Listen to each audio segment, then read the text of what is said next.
Ndeye Mariam Ndiaye. Mesdames et messieurs, bonjour. Des houles dangereuses générées par une mer très agitée ont fait des ravages sur tout le littoral sénégalais ces derniers jours. Nos confrères de Sud Quotidien nous parlent des dégâts matériels et nous indiquent qu'heureusement, il n'y a pas eu de pertes humaines causées par cet agitement de la mer. Dès lors, pour atténuer ou prévenir les risques, le gouvernement a misé sur des programmes tout au long du littoral. Et dans Sud Quotidien, c'est Souleymane Diallo, le directeur de cabinet du ministre de l'Environnement et du Développement, qui en parle et déclare qu'au niveau de Dakar, un projet a été mis en place à Diokoul, c'est-à-dire à Rufisque, dans le cadre du Fonds d'adaptation au changement climatique. Ce projet va permettre la construction d'un mur et il annonce aussi un nouveau programme qui va permettre de mettre en place une digue. Et les travaux vont démarrer d'ici l'année prochaine. Le directeur de cabinet du ministre de l'Environnement a aussi révélé qu'à Joal et à Saly aussi, le même fonds d'adaptation a permis de construire des brises-lames pour atténuer la force des vagues. Et hormis ces efforts consentis dans la construction de digues et autres brises-lames, la sensibilisation est l'un des leviers sur lesquels le ministère de l'Environnement s'appuie pour mener à bien sa politique. Et dès lors, il faudra sensibiliser les populations sur les conséquences de l'extraction du sable marin, car cette pratique participe à l'accélération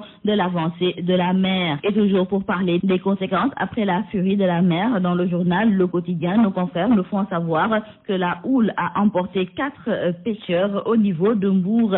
Et donc, nos confrères nous indiquent que 4 personnes sont portées disparues, plus d'une dizaine de maisons sont sous les eaux et plus de 10 pirogues ont subi la furie des vagues. Parlons à présent de la chute du baril de pétrole qui a moins de $40 et à son plus bas niveau depuis des années. Et selon nos confrères du journal Le Témoin, cette chute devrait, conformément au texte organisant le secteur, entraîner une baisse du prix des carburants à la pompe au Sénégal. Mais depuis la dernière baisse intervenue le 21 décembre 2014, le gouvernement continue de pomper les Sénégalais de près de 45 milliards annuellement. La situation est d'autant plus préoccupante et pourtant, dans beaucoup de pays comme le Mali, le gouvernement a décidé de baisser ses prix le lundi 17 août dernier. Les personnes impactées par l'autoroute Ila-Touba dans le département de Thiès multiplient les manifestations.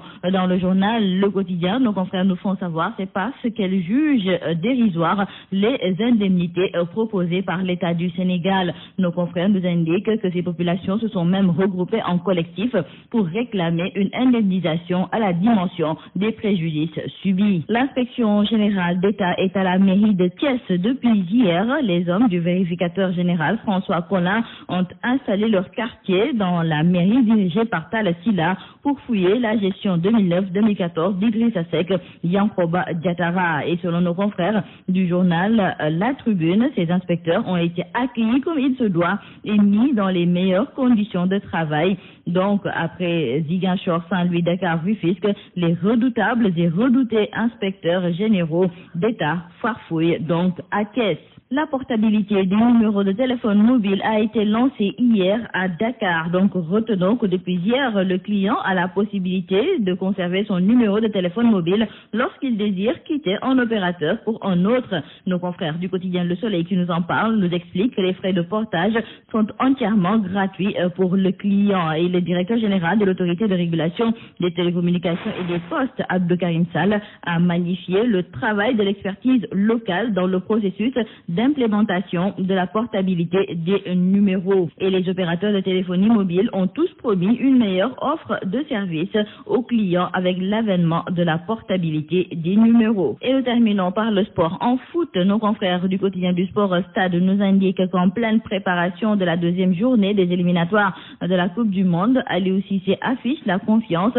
Le coach national qui a dirigé hier la première séance d'entraînement des Lions à Windhoek vise la victoire et déclare que les Lions sont en Namibie pour les 3 points. En lutte, l'écurie Fass est très préoccupée par l'avenir et le prochain combat de son leader, Gris Bordeaux. L'écurie a une idée claire sur les adversaires du 3e Tigre. En premier, Bombardier, suivi de Balla Gaye numéro 2 au Modulo. Quant à l'acte de guerre numéro 2, il n'est pas dans les plans de l'écurie Fass. C'est tout à vos journaux et très bonne lecture.